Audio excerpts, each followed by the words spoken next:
نزيرا محمد ابن عبد الله على آله وصحبه أجمعين.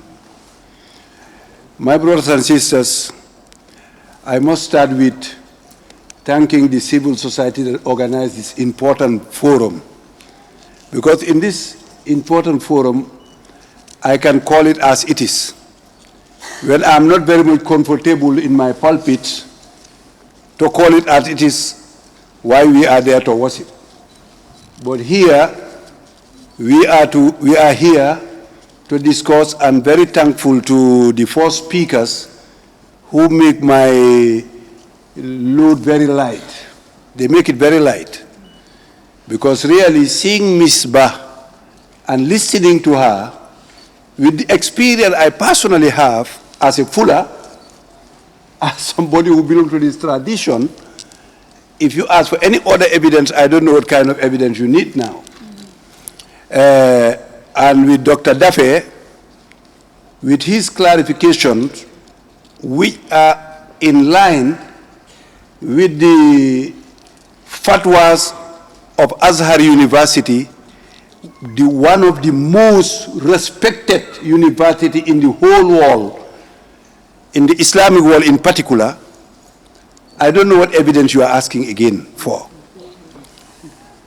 Adding to it, my fellow Imams, especially Sheikh Imam Abdullahi Fati, the big bully, he's a big bully.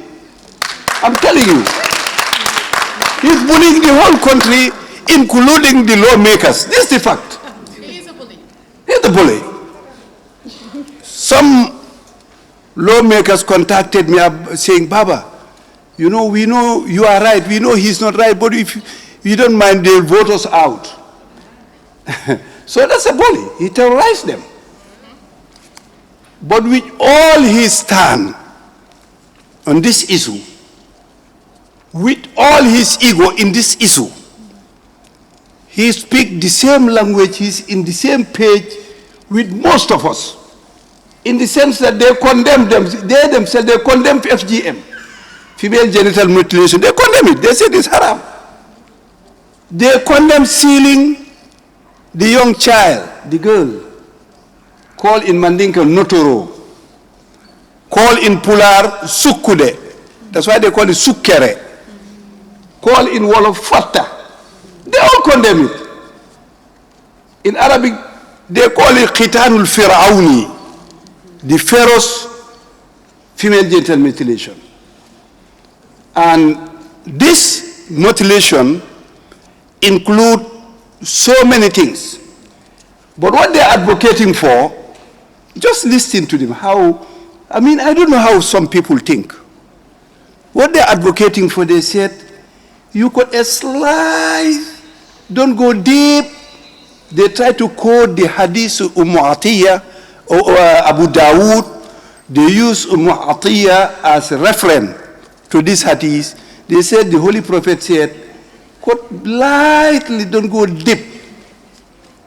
Now the medical professionals are asking, not me, I'm not a medical practitioner, but they are asking, what is light in somebody's organ? What is light? On somebody's organ. There is no light in it. The other thing is, the medical practitioner's ethics does not allow any person to cut somebody's organ without a medical justification to save life.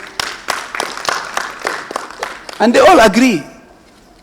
So really, I will add to it, the hadith they are using, they know it better than I do. It's not an authenticated hadith, but still they are saying it can be used. So if we are to use it, there's an authenticated hadith that they all know, as I know it, saying, Da'ma yuribuk ila ma la yuribuk. Leave what is not clear to you and go for the one that is very clear for you, especially on somebody's body. And historically, we all know how it originated from between Hajara and Sarata. I will not go into it because it's from Musukebals to manuals. It was out of, Kilia, it was out of jealousy. So really, my task here is very simple. And I feel personally, each and every engagement has a retirement. I have been engaging with this work since 1981 with Mrs. Safia Tusingate, at times with Mrs. Fatmata Tambajang, at times with, may God, Allah maghfirla wa arhamha, Mrs. Juana Mbai, and others, very elderly women, highly respected women. They are the ones who pushed me to study this, to know it better. But most of them now passed away or age have dominated their activities. But the knowledge is still here with us. And we have done our quota.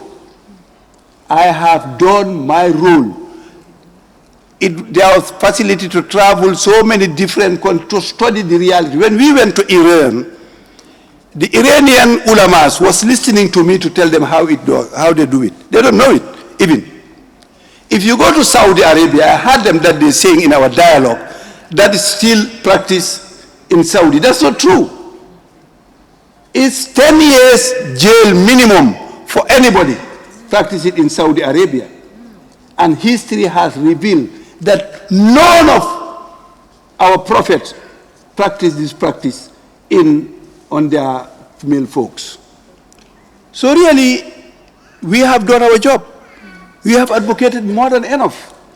Now it is left to our lawmakers, our medical professionals,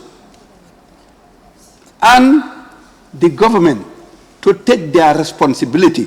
You see the chair you are enjoying today as an MP, it's very temporal. But the conscience that you are going back to your bed and sleep is permanent for you.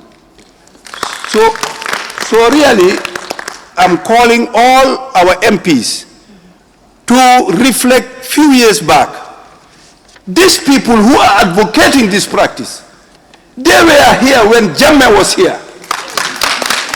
And the law was passed. They were all mute. Yes. None of them say a word.